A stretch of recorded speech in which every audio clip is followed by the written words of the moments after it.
Investigators. There's new life for a lawsuit against Scottsdale police. In a press conference today, a pair of Valley lawyers announced they're agreeing to represent Yessenia Garcia. And those attorneys say it's because they saw our reports earlier this month. We exposed how Garcia was falsely accused of a hit and run after a random person stomped on and smashed her windshield. Officers overlooked surveillance video of her innocence and repeatedly called her a liar. ABC 15 investigator Dave Biskobing broke the story and now has more on what will happen from here and the major issues now facing the city.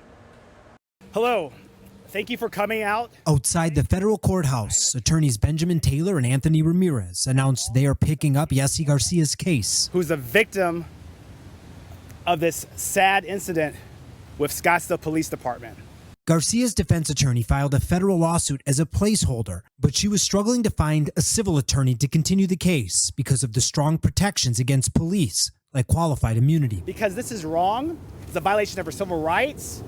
You can't just think, okay, I have a person, let's just arrest him and throw him in jail. If you missed our investigation, here's a quick rundown. May 24th, 2020, a random guy jumped on a car in downtown Scottsdale, stomped the windshield, and ran. It was Yessenia Garcia's car. When she and her then boyfriend saw the damage, they flagged down some bicycle officers. What the couple didn't know, there was a hit and run 30 minutes earlier, about 0.3 miles away.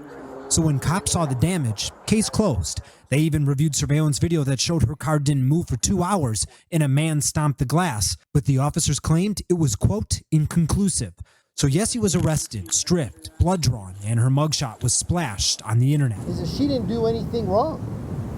She was the victim of a crime and then ended up being victimized by the police officers that she had called to help her.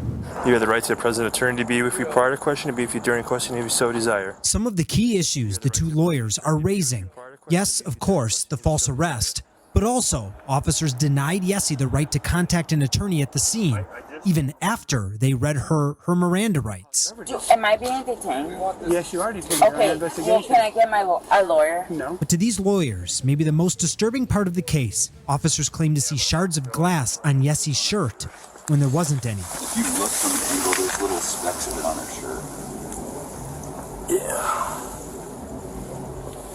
Where? And they say this case is unique because misconduct like this rarely gets attention unless they're shootings or major excessive force cases.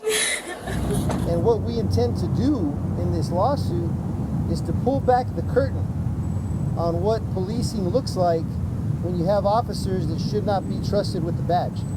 Because I'll tell you, these cases happen more often than you think. I'm investigator Dave Biskobing, ABC 15, Arizona. Scottsdale's chief launched an internal investigation because of our reporting, and the final results are due on the chief's desk by September 14th.